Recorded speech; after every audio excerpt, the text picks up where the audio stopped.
Hello everyone, आप सब कैसे हैं। मैं उम्मीद करता हूं कि बहुत अच्छे होंगे और अपनी पढ़ाई को बहुत अच्छे से कर रहे होंगे। मैं Akash Kumar Bhadana ICT virtual classroom में आपका बहुत बहुत स्वागत करता हूं मेरे प्यारे बच्चों। जैसा आपको पता है कि हमारी 10th क्लास है और 10th क्लास में हम लोग देख रहे हैं आपका पॉलिटिकल साइंस की बुक। और पॉलिटिकल साइंस की बुक के अंतर्गत हम लोग बात कर रहे थे चैप्टर नंबर 5 की। इस चैप्टर नंबर 5 को आप देख सकते हैं कि जन संघर्ष और आंदोलन के विषय में हम लोग पढ़ेंगे। क्लियर है। थोड़ा सा मैं आपको पहले पढ़ा चुका हूँ इस आपके चैप्टर में, लेकिन मैं पुनः दोबारा से इसको शुरू कर रहा हूँ ताकि जो कुछ ऐसे बच्चे थे जो लोग आप क्लास में नहीं रहे होंगे, आपका रिदम टूट गया है, काफी दिन के बाद मेरी क्लासेस जो हैं आपकी क्लास में लगी हैं। तो मेरे प्यारे बच्चों, सभी बच्चे जो हैं जैसे मैं आपका देख पा रहा हूँ अभी शांति से नहीं बैठे हैं। कृपया सब लोग आगे बैठ जाइए, पीछे ना बैठें, आगे आकर बैठें सभी बच्चे। तो हम लोग अपने चैप्टर को जो है आपका प्रारंभ करने जा रहे हैं। क्लियर है। तो सभी बच्चे अच्छे से बैठ जाइए, ध्यान दीजिए पूरा चैप्टर की तरफ। चलिए ध्यान देते हैं हम लोग और आपका शुरू करते हैं चैप्टर को। देखिए, सबसे पहले हम चैप्टर का जो आपका परिचय है, हम चैप्टर के परिचय को पढ़ेंगे कि चैप्टर में है क्या, मेन चीज हम किन पर आपकी बात करने वाले हैं, वो सारी चीजें जो है इसके अंतर्गत पढ़ेंगे। अब देखिए, जैसे कि पहला क्रम मेरा रहा है, मैं आपको यही कहता हूं कि कोई भी बच्चा किसी स्कूल से खड़ा हो, माइक ले, मैं उसका अनम्यूट कर दूंगा और चैप्टर के जो पॉइंट्स हैं आप उनको पढ़ना प्रारंभ कीजिए। आप पढ़ेंगे तो क्लास में आपका पार्टिसिपेट होगा, मैं आपको चीजों को बताता चलूंगा और हम उनको जोड़कर आपका रिलेट करके उनको समझेंगे। कोई भी बच्चा किसी स्कूल से खड़ा हो, माइक ले और चैप्टर को पढ़ना प्रारंभ करें। कोई भी बच्चा किसी भी स्कूल से है, कोई वॉलेंटरी बच्चा, कोई बात नहीं, घबराइए मत। आप कल बिल्कुल प्रिपेयर होके आइए, ये चैप्टर पढ़ना है, फिर हम लोग उसका एक्सप्लेन करेंगे। तो एक बार सबसे पहले आप देखिए, हम शुरू करते हैं। पिछले अध्यायों में हमने पढ़ा है कि कह रहे जो पिछले चैप्टर्स हैं उनमें हमने चीज पढ़ ली है कि जो सत्ता का बंटवारा क्यों जरूरी है, कि जो आपकी सत्ता है उस सत्ता का जो आपका बंटवारा है वो क्यों जरूरी है। यानी कि बेसिकली हमको देखना है कि सत्ता का जो आपका बंटवारा है वो क्यों जरूरी है, कैसे हम आपके सत्ता का बंटवारा करें, इसके विषय में हमको देखना है। और सरकार के अलग अलग अंग और विभिन्न जो आपके सामाजिक समूह कैसे आपके सत्ता में हिस्सेदारी करते हैं। और हमको ये देखना है कि जो हमारी सरकार है उस सरकार के जो अलग अंग हैं, जो भाग हैं, या फिर जो भी आपके विभिन्न समूह हो, वो कैसे सत्ता में हासिल करते हैं, कैसे उनकी संरचना है, उनको अलग करते हैं। इस अध्याय में हम पिछली चर्चा को आगे बढ़ाते हुए देखेंगे कि सत्ताधारी स्वच्छंदन नहीं है, अपने ऊपर पड़ने वाले प्रभाव दबाव से वे मुक्त नहीं रह सकते। यानी कि जो उनके ऊपर प्रभाव और आपका दबाव पड़ेगा उससे आपके मुक्त नहीं रह सकते। हमें इन सब विषय में, इनके बारे में हमको पढ़ना है, इनके विषय में हमको आपका देखना है। क्लियर है मेरे प्यारे बच्चों। ठीक, आइए आगे देखते हैं। लोकतंत्र में अमूमन हितों और नजरियों का टकराव चलता रहता है। अब देखिए, लोकतंत्र में सबसे बड़ी बात है कि एक आपका किसी भी वर्ग, किसी भी समुदाय के जो हित हैं वो आपके प्रभावित नहीं होने चाहिए। ठीक है। और जो आपका नजरिया मतलब जो उनकी विचारधारा है, ये अक्सर आपको टकराव इनमें आपको देखने के लिए मिलेगी। यानी कि जो उनके हित हैं, जो उनके विचारधारा हैं, इन हितों पर, इन विचारधाराओं पर जो आपका टकराव है, वो टकराव हमको इन पर देखने के लिए मिलेगा। हितों और नजरियों के इस द्वंद्व मतलब जो कंपटीशन है, देखिए क्या है, ये कंपटीशन की अभिव्यक्ति संगठित तरीके से होती है। कैसी होती है? जो आपका संगठित तरीका है उससे होती है। जिनके पास सत्ता होती है उन्हें परंपरा विरोधी मांगों और दबाव का संतुलन होता है। क्या होती है? परंपरा, मांगों और दबाव का जो संतुलन होता है, ये इसमें क्या करना पड़ता है, हमको बैठाना पड़ता है। ठीक, ये हमको ध्यान रखना है, ये हमको देखना है। और यही काम जो है आपकी सत्ता विरोधी जो पार्टी है वो आपका कर सकते हैं, आप उनको देख सकते हैं। क्लियर है? ये आपको ध्यान रहेगा, आप इनको याद रखेंगे अच्छे से। चलिए आगे बढ़ते हैं और एक एक करके हम लोग देखते हैं। इस अध्याय की शुरुआत में हम जानेंगे कि कैसे परंपरा विरोधी मांगों और दबाव के बीच लोकतंत्र का आकार ग्रहण करता है। क्या देखेंगे इस अध्याय के आपकी शुरुआत में कि लोगों में जो परस्पर आपका विरोध है, जो मांग है, उन मांगों को, उन दबावों को हम लोग आपका देखेंगे। एक इस चर्चा के क्रम में हम यह भी जानेंगे कि आम नागरिक विभिन्न तरीकों और संगठनों के सहारे लोकतंत्र में अपनी भूमिका निभाते हैं। इस अध्याय में राजनीति को प्रभावित करने वाले अप्रत्यक्ष तरीके यानी कि दबाव समूह और आंदोलन है, हम उनकी आपका चर्चा भी करेंगे।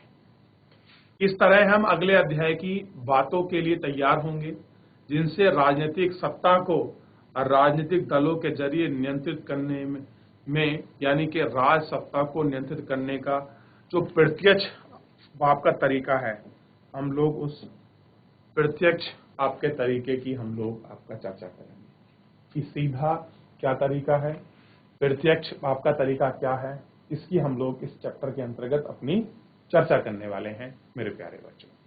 तो देखिए, परिचय जो होता है वो महत्वपूर्ण होता है, क्योंकि जब तक आप किस चीज को पढ़ रहे हैं उसके विषय में आपकी पृष्ठभूमि तैयार नहीं होगी, जब तक आप उसको पूरा नहीं जान पाओगे कि उसकी पृष्ठभूमि क्या है, उसकी चीजें क्या हैं, तो आपको कैसे क्लियर होगा।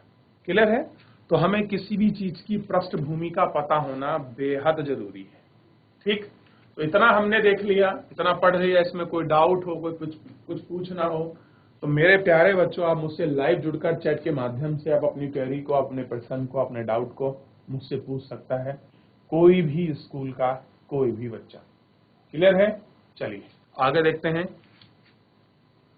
अब हम इसके अंतर्गत जो है थोड़ा सा आपका बात करेंगे नेपाल और बोलीविया में जो आपका जनसंघर्ष है, इस जनसंघर्ष के विषय में हम लोग आपकी बात करेंगे। आप देखिए, नेपाल और बोलीविया में जनसंघर्ष, क्या आपको पोलैंड में लोकतंत्र की जीत की कहानी याद है? देखिए, हमने पोलैंड में जो है लोकतंत्र में जीत की कहानी को हमने पढ़ा था चैप्टर के अंतर्गत। अगर आपने रिवाइज किया है और आप चैप्टर को प्रॉपर रिवीजन करते हैं तो आपको पिछले चैप्टर की जो स्टोरीज हैं वो आपको याद होगी। हमने इसके बारे में पिछले साल कक्षा 9 की पुस्तक में पढ़ा था। यह कहानी हमें लोकतंत्र की रचना की, जनता की भूमिका की याद दिलाती है और कहते हैं कि जो लोकतंत्र की जो रचना हुई है उस रचना में जनता की क्या भूमिका है, उसका जो इम्पोर्टेंस है वो हमको बताती है, उसकी जो यादगार चीजें वो हमको समझाएगी कि क्या जरूरत है उसमें। ठीक है? इस तरह दो हालिया घटनाओं के बारे में पढ़ने और जानने लोकतंत्र की सत्ता का इस्तेमाल कैसे होता है। नेपाल लोकतंत्र का आंदोलन सन 2006 के अप्रैल माह नेपाल का एक विलक्षण जन आंदोलन उठ खड़ा हुआ। अब देखिए, नेपाल में लोकतांत्रिक शासन करने के लिए, जनता का शासन हो, लोकतांत्रिक ढंग से व्यवस्था चले, इसके लिए क्या हुआ कि वहां पर नेपाल में एक लोकतांत्रिक आंदोलन हुआ जो अप्रैल 2006 में आपका खड़ा हुआ। और ये आंदोलन कोई छोटा मोटा आंदोलन नहीं है, ये बहुत बड़ा आपका व्यापक रूप लेगा और हम इसके विषय में भी आपका विस्तृत से अपने चैप्टर के माध्यम से आपकी चर्चा करेंगे कि आखिर में ये आंदोलन इतना बड़ा कैसे खड़ा हुआ। अच्छा, मुझे बताइए कि नेपाल हमारा पड़ोसी देश है, जानते हैं ये बात? क्या नेपाल के लिए हमें कोई आपका वीजा, पासपोर्ट की जरूरत पड़ती है? अगर पड़ती है तो क्यों पड़ती है, और नहीं पड़ती तो क्यों नहीं पड़ती? इस विषय पर थोड़ा सा आप लोग गौर करें और व्यक्तिगत रूप से इसको जानने की कोशिश करें कि नेपाल के साथ हमारे मैत्रीय संबंध कैसे हैं। क्लियर है? क्योंकि नेपाल हमारा मैत्रीय राष्ट्र है। ठीक, तो हमारे किस प्रकार के संबंध है ये हमको देखना है। और साथ में थोड़ा सा ये व्यक्तिगत आपको ये भी पता होना चाहिए कि नेपाल और भारत के आर्थिक, सामाजिक, राजनीतिक संबंध कैसे रहे हैं और सार्क में कैसा हमारा संबंध है, इन सब विषय में आपको जानना है, उनके विषय में पढ़ना है। शायद आपको याद होगा कि नेपाल की लोकतंत्र की तीसरी लहर, ध्यान दीजिए, कब है? नेपाल के लोकतंत्र की कौन सी लहर है? ये आपका तीसरी लहर के देशों में एक है जहां 1990 के दशक में क्या हुआ था, ये कायम हुई। कब की कहानी बता रहे लोकतंत्र में? जो 1990 का दशक है।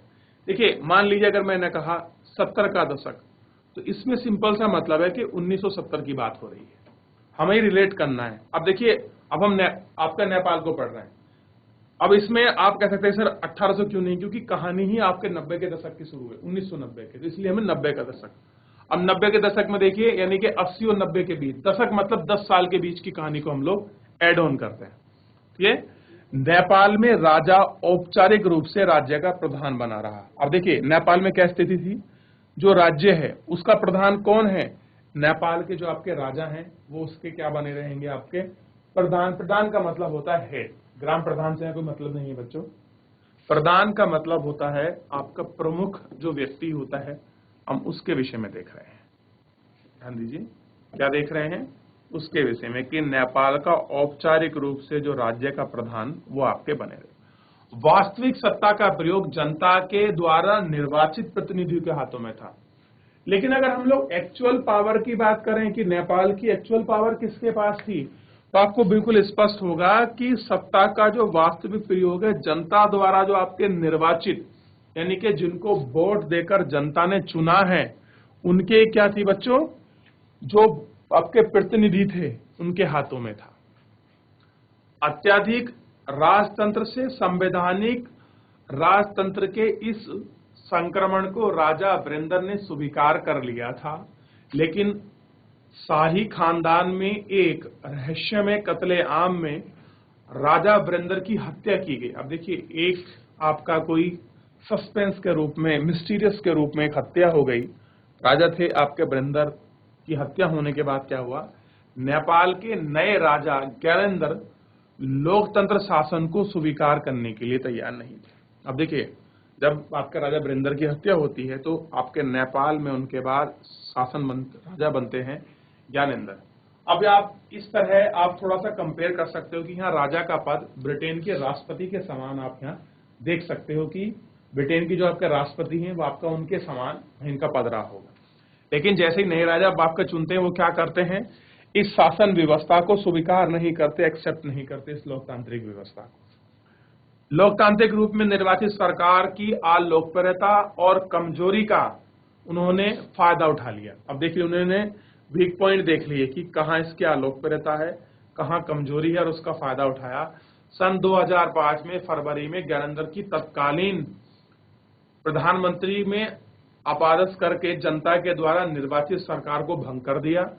2006 में अप्रैल में जो आंदोलन खड़ा हुआ है उसका लक्ष्य शासन की बागडोर राजा के हाथ से लेकर द्वारा जनता में सौंपना। अब देखिए, ये शासन बने ज्ञानेंद्र, इन्होंने क्या करा, इन्हें जनता का फायदा उठाया कि कहां पर सरकार अच्छा काम नहीं कर रही है, मुझे उसकी अपॉर्चुनिटी मिल जानी चाहिए, और उस अपॉर्चुनिटी का उन्होंने पूरा आपका बेनिफिट लिया, और उस बेनिफिट से क्या किया उन्होंने, जो लोकतांत्रिक शासन था उसको आपका खारिज कर दिया। और आखिरकार जनता में 2006 में एक आंदोलन शुरू हुआ। जनता क्या चाहती थी कि जो सत्ता है, जो पावर है, उसका वास्तविक अगर किसी के पास होना चाहिए तो वो किसके पास हो, तो वो होना चाहिए बच्चों जनता के पास। और फिर क्या हुआ, यही कहानी को हम लोग देख रहे थे, उसके पीछे का बैकग्राउंड की पूरी कहानी को पढ़ा कि अप्रैल 2006 में क्या हुआ, एक आंदोलन क्या हुआ, खड़ा हुआ। ठीक, और इस आंदोलन को हमने आपका देखा और जानने का भी हमने प्रयास किया कि आंदोलन वो किस प्रकार हो रहा था।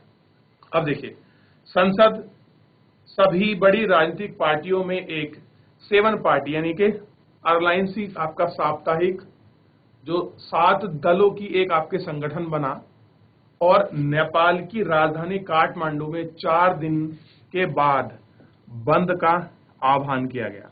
अब देखिए, कई राजनीतिक पार्टी एक साथ मिली, उन्होंने इसका विरोध किया, उन्होंने क्या कोशिश की कि हम अब आपका नेपाल बंद का आह्वान करते हैं। क्या करते हैं, नेपाल जो है उसके बंद का आह्वान करते हैं। और नेपाल बंद के आह्वान से क्या होगा, इस प्रतिरोध ने जल्द ही अनियमितकालीन बंद का रूप ले लिया, यानी कि इसका कोई निश्चित समय नहीं था कि कितने दिन के लिए बंद किया जाएगा।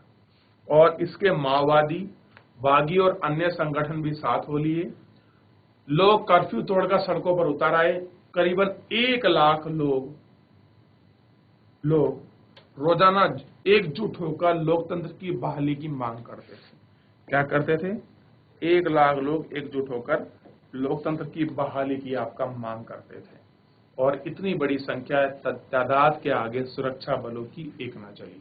अब देखिए, जब इतनी बड़ी मात्रा में लोग 1 लाख लोग लो जाएंगे और अपनी स्वतंत्रता की बात करेंगे तो उनके सामने कहां चल सकती है किसी की? आप सोच के देखिए, कहां चलेगी? जिनकी मांग बिल्कुल जायज हो वो अपने पुराने शासन को बहाल कराने की कोशिश कर रहे हैं। अब राजा कैसे दबाएगा आंदोलन को, जब सारी राजनीतिक पार्टियां, सारे दल एक साथ होकर क्या कर रहे हैं? लोकतंत्र की बहाली की मांग कर रहे हैं। तो नेपाल में इस तरह की छुटमैया घटनाएं आपकी होती रही, जो आपका बहुत व्यापक रूप भी इन घटनाओं ने आपका लिया है। तो मेरे प्यारे बच्चे, जो बच्चे अभी अभी आप क्लास में बैठे हैं, एक बार आपका देख लीजिए इसको। क्लियर है? चैप्टर नंबर 5 है, हम लोग इसको पढ़ रहे हैं। आप इस पे निगाह दौड़ाइए 30 सेकंड के लिए, फिर अगले पेज पर चलते हैं।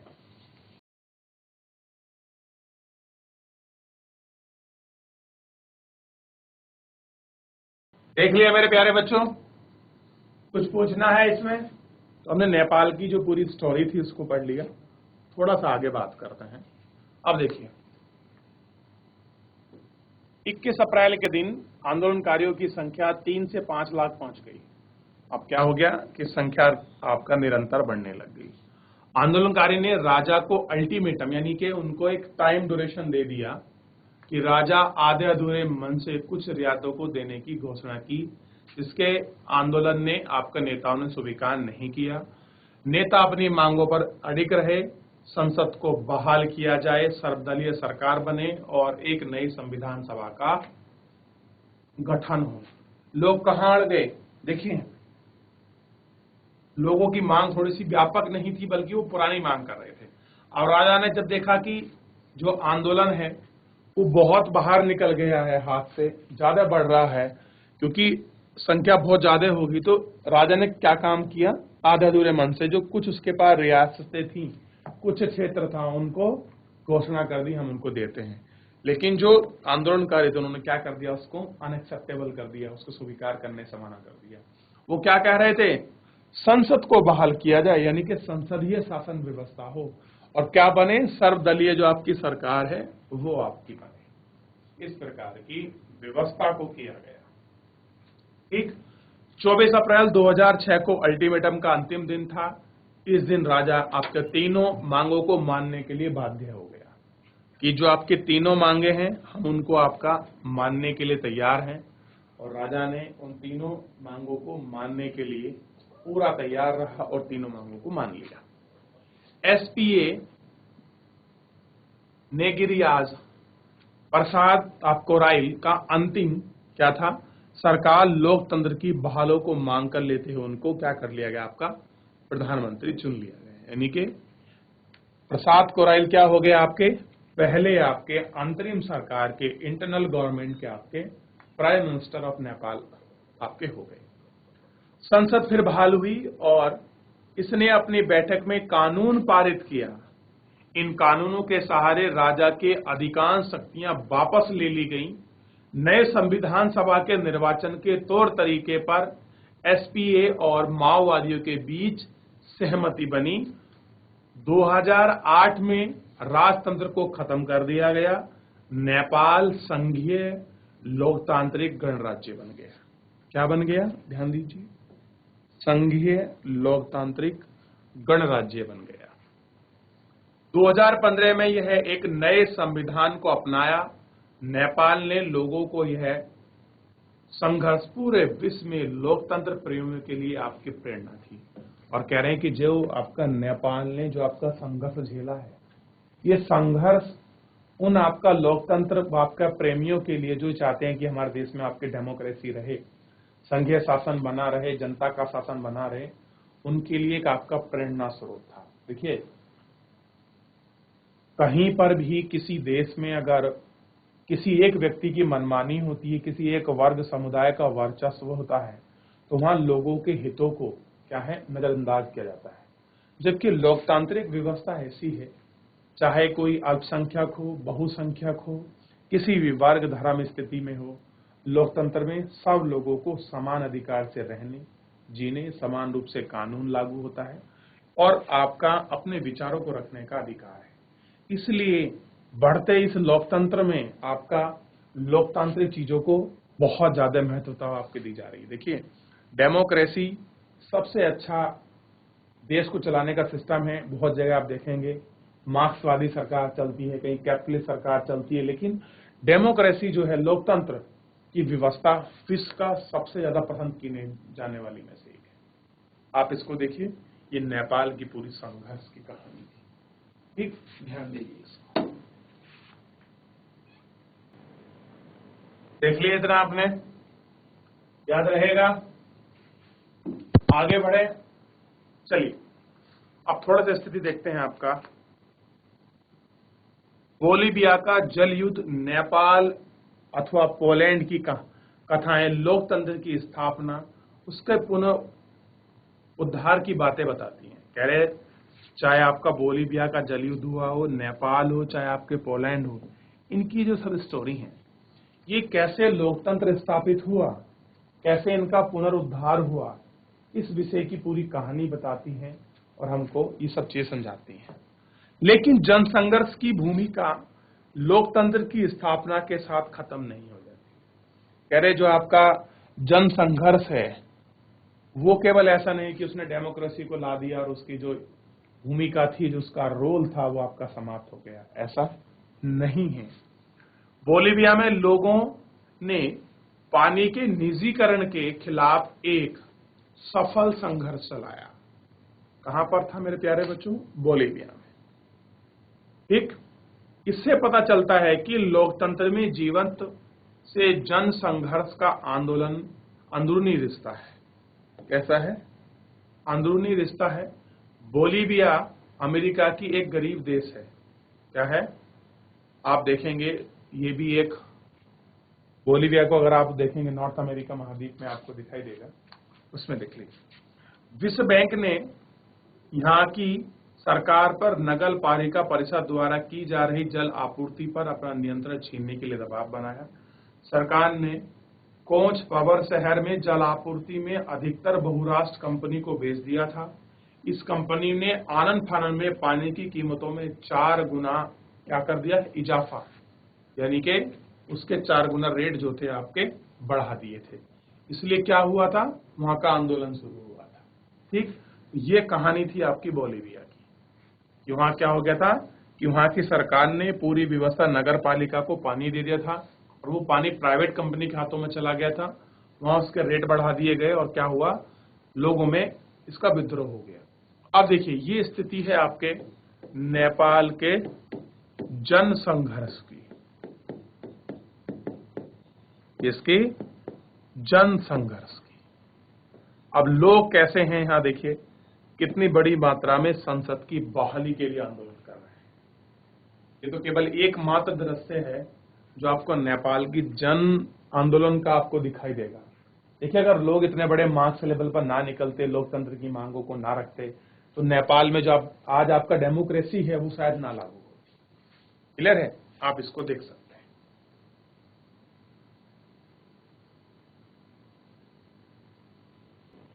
देख रहे हैं बच्चों? अगली मैं आपको कुछ और दिखाता हूं। ये देखिए, सन 2000 की जनवरी में श्रमिकों, मानवाधिकार कार्यकर्ताओं और सामुदायिक नेताओं के बीच एक संगठन का आकार ग्रहण किया। इस गठबंधन ने शहर में 4 दिनों के लिए आपकी क्या कोशिश की कि हम लोग कामयाब आम हड़ताल रखेंगे। सरकार बातचीत के लिए राजी हुई, हड़ताल वापस ले ली गई, कुछ हाथ नहीं लगा। फरवरी में आंदोलन फिर शुरू हुआ, लेकिन इस बार पुलिस ने बर्बरतापूर्वक इनका दमन कर दिया। अप्रैल में एक और हड़ताल हुई और सरकार ने मार्शल लॉ लगा दिया। जनता की ताकत के आगे बहुराष्ट्र कंपनी के अधिकारों को सब कुछ छोड़ के भागना पड़ा। सरकार आंदोलनकारी की सारी मांगे माननी पड़ी। बहुराष्ट्र कंपनी के साथ करार किया गया रद्द करा।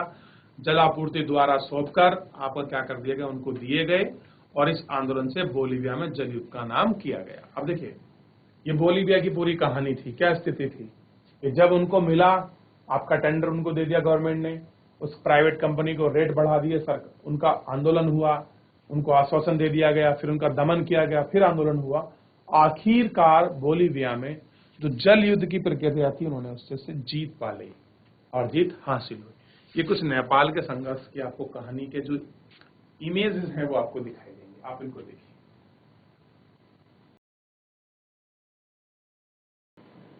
देख लिया बच्चों, अब आगे देखते हैं, थोड़ा सा देख लीजिए। लोकतंत्र और जन संघर्ष। मैं आपको थोड़ा सा एक बार आपको चैप्टर भी दिखा देता हूं आपका।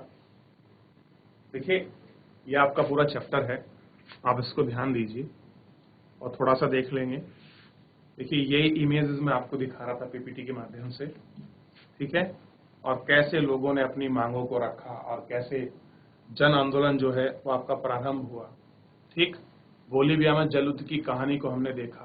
ठीक, इसी पर हम लोग जो है अपनी बात कर रहे थे और इसी पर हम लोग अपना विचार भी कर रहे थे। देखिए, यही फोटो हम लोग आपका देख रहे थे, आप गौर करिए इस पर। और अगर किसी को कुछ पूछना है चैप्टर के अंतर्गत तो आप मुझसे पूछ सकते हैं मेरे प्यारे बच्चों। अगर किसी का कोई डाउट है, कोई प्रश्न है, कोई मन में कुछ ऐसा प्रश्न है कि मैं सर ये जानना चाहता हूँ ऐसा क्यों था, तो आप मुझसे पूछ सकते हैं। अगर मुझे उसका आंसर पता होगा मैं आपको बताऊंगा, नहीं तो मैं कल आपको बता दूंगा। ऐसा जरूरी नहीं कि मुझे आज ही उसका आंसर आए। तो आप मुझसे पूछ सकते हैं मेरे प्यारे बच्चों। आप कोई भी बच्चा जुड़िए और पूछिए। देखिए, इन कहानियों का हमको क्यों पढ़ाया जा रहा है? भाई, नेपाल में जन संघर्ष हो गया, हमें उससे क्या लेना देना, हमारे 10th में उससे क्या मतलब है हमारी पढ़ाई में। लेकिन इनकी है इंपॉर्टेंस, ताकि हम लोग जाने कि विश्व में लोकतांत्रिक जो व्यवस्था हमारे देश में लागू है उसका क्या महत्व है, लोग उसके लिए कैसे आंदोलन कर रहे हैं, और जो ये हमको मिला है ये हमको किस प्रकार आपका आंदोलन मिला है। हमको लोकतांत्रिक देश की जो व्यवस्था मिली है, कितने बड़े संघर्ष के जीने के बाद, कितनी बड़ी मेहनत मशक्कत के बाद, कितने हमारे राष्ट्रवादियों ने अपने प्राण की आहुति देने के बाद हमको ये लोकतंत्र व्यवस्था प्राप्त हुई। हमें उनके महत्व को, उनके बलिदान को, उनको समझना होगा। क्लियर है? आगे देखिए, इन दो कथाओं का संदर्भ बड़ा अलग अलग है। नेपाल में चले आंदोलन, लक्ष्य लोकतंत्र को स्थापित करना था। अब देखिए, नेपाल में जो आंदोलन चल रहा था, इस आंदोलन का मेन मोटिव क्या था? अगर आप लोग बात करो तो उनका सिंपल था कि उनका लक्ष्य था कि हमको लोकतंत्र जो है हमें उसकी बहाली चाहिए। ये उनका मोटा मोटा लक्ष्य था। मोटा क्या, बिल्कुल साफ सटीक था कि हमको लोकतंत्र चाहिए और हमें क्या चाहिए? संसद चाहिए, संसद की बहाली मिले हमको। ठीक, ये उनकी कोशिश थी कि क्या कर सके हम, आपका संसद हम लोग इसमें घोषित कर सके और संसदीय शासन व्यवस्था का ही शासन इसमें चले। ठीक, जबकि बोलीविया के जन संघर्ष एक निर्वाचित और लोकतांत्रिक सरकार को जनता की मांग को मनवाने के लिए बाध्य था। अब देखिए, अगर आप बोलीविया में देखोगे तो बोलीविया में क्या था? एक निर्वाचित और लोकतांत्रिक सरकार थी वहां। ऐसा नहीं कि वहां बाकी डेमोक्रेसी नहीं थी, वहां डेमोक्रेसी थी और वो भी आपका निर्वाचित। लेकिन क्या था? जनता की कुछ मांग थी, उस डिमांड थी, उन डिमांड को मनवाने के लिए आंदोलन हुआ और सरकार को बाध्य आपका होना पड़ा। उस सरकार को के सरकार की जो बातें थी, जो आपका थोप दी गई थी जनता पर, उनके खिलाफ आंदोलन हुआ और उन्हें बेबस होकर उनकी बातों को मानना पड़ा। बोलीविया का जनसंघर्ष सरकार की एक विशेष नीति के खिलाफ था। क्या था वहां का जनसंघर्ष? कि सरकार ने जो एक विशेष नीति बना दी है ना, उस विशेष नीति के खिलाफ था, वहां के लोकतंत्र के खिलाफ कुछ नहीं था। जबकि नेपाल में चले आंदोलन ने यह तय किया कि देश की राजनीतिक नींव क्या होगी। क्या होगी? नेपाल में क्या स्थिति थी कि देश की जो राजनीतिक नींव है वो क्या होगी। यानी कि दोनों के आंदोलन की घटना बिल्कुल अलग थी। हाँ, जनसंघर्ष था दोनों का। नेपाल में लोकतंत्र को स्थापित करने के लिए, संसद की बहाली के लिए था। जबकि आप देखेंगे बोलीविया में जो आपका आंदोलन हो रहा था, वहां निर्वाचित सरकार थी, लोकतांत्रिक व्यवस्था थी। बल्कि वहां क्या था? वहां था लोगों का एक, जो सरकार ने कदम उठाया था उसके प्रति विरोध। तो मेरे प्यारे बच्चों, आज के लिए इतना ही। मैं उम्मीद करूंगा कि आप लोग चैप्टर को घर पर जाकर रिवीजन करेंगे। कोई भी आपका डाउट बनता आप मुझसे पूछेंगे। तो फिलहाल आज के लिए इतना ही, मिलते हैं नेक्स्ट लेक्चर में। धन्यवाद।